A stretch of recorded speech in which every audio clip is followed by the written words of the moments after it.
Hello everyone and welcome back to Lucky Loaders 15, where I'll be giving you 2 picks for tomorrow's racing. Now before we get into them, let's quickly just reflect on how our tips performed today. In the end, it wasn't the best day here on my YouTube channel.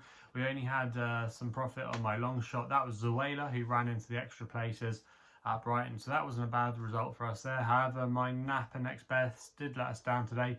Western Alliance was my nap. Not too many excuses for him. I thought he got into a good position tracking the leaders, but in the end, halfway through the race, they really did slow down that pace and it just went against him in the end. He started being lit up, he was quite keen, and he kind of just blew his chance there with his temperament. And in the end, the winner was given a very good ride by Jim Crowley, so no excuses there. And Point Louise kind of falls into that category today as well. You know, she was going okay, but just wasn't good enough on the day. Had every chance to win, but yeah, she just couldn't get involved. So a little bit frustrating there, but hopefully we can be back in the winners' enclosures tomorrow with 2 selections for you. And we're going to be going to Brighton tomorrow for the first one of them, where we're going to be going with my nap, which runs in the 2:30. We're going here with Kelmscott for David Probert and David Manouzier. Now you can currently back this horse at the time recording at 4-1. I'm going to recommend a 1-point win bet here.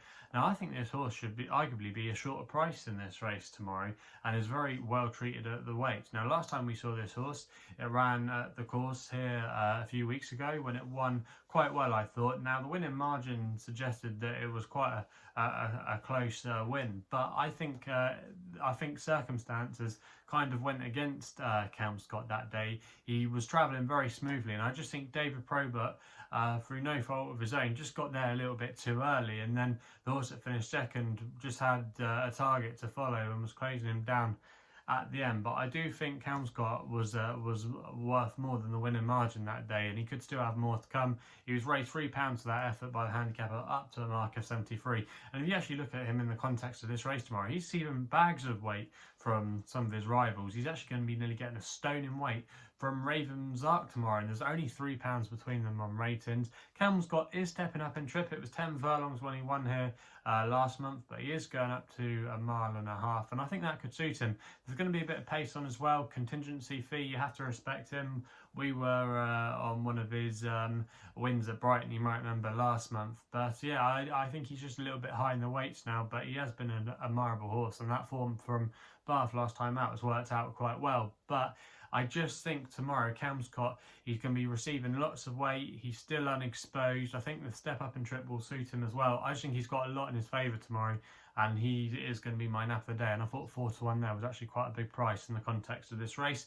We then actually go to Yarmouth for our other tip for the next best, where we go to the 340 with a horse called Lady Dauphin for Jack Mitchell and Tom Clover. At the current time recording, you can get this horse at 6-1, and I'm going to recommend a 0.5 each way selection here as my next best of the day. Now Lady Dauphin ran a really credible race, I thought, on her seasonal bow, and also as well a stable debut for Tom Clover. It was a good run there. She was staying on quite strongly at the end, and that form at Yarmouth, even though it didn't look the strongest race on paper at the time, it's actually worked out really well. The winner from Mickey Hammond's yard went on to win earlier this week at Catterick, and they had to give bags of weight away that day, Lady Dauphin. So that definitely is a run I think you can mark up. And also as well tonight, the second place horse has gone in to win at Yarmouth, and the pair of them were well clear of the rest of the field. I think it was actually quite a good race for the grade, and Lady Dauphin is actually really treated on some of her old form. Now last year she just fell down the weights